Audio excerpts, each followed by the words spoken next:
A decades-old mystery reignites in the most unexpected way. A woman appears at a small police station, trembling, exhausted, and claiming to be a name the world buried 25 years ago. Amy Bradley. Officers stare, confused. The missing cruise ship passenger, the woman whose disappearance still haunts investigators?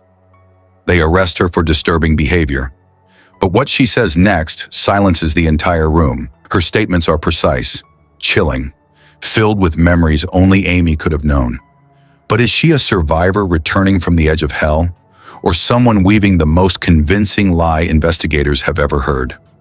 Tonight we examine the confession that even experienced detectives struggled to process, and the scars on her body that hinted at years of captivity.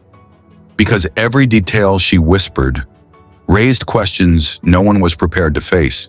She begins with the night everything shattered. "I am Amy Bradley." Her voice trembles. But the timeline she gives is perfect. Too perfect. She describes the carpet patterns in the dining hall, the casino chip's metallic clink, the stairwell railings, the exact hum of the ship's air conditioning in 1998. No documentary, no online article, no police file ever released these details. Only Amy could have known them. Investigators lean forward. Is she telling the truth, or is she manipulating the past with information no one knows how she obtained? Her hands shake. Her breath catches. Then she whispers the sentence that freezes every officer. "I remember the night they took me, and they didn't take me alone." A detective scribbles furiously. Two others exchange grim looks. If she is Amy, she isn't the only victim. And if she isn't Amy, she knows far too much about what happened that night. And so the question forms, chilling and heavy. How does she know so much? And who taught her to remember it? But her next revelation makes investigators physically step back. The interrogation room fills again. No one wants to miss what she reveals next.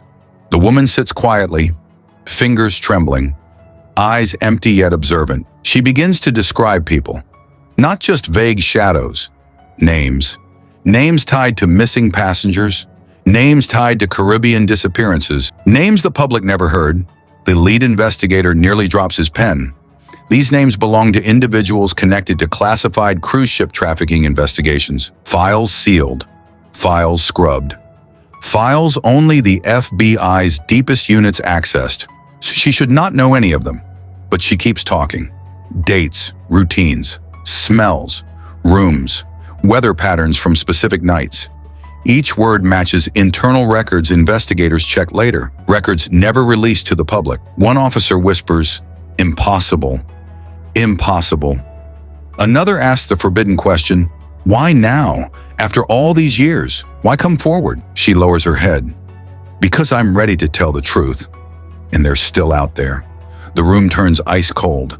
Because if what she's saying is real, then the people responsible for Amy Bradley's disappearance never stopped, never retired, never vanished.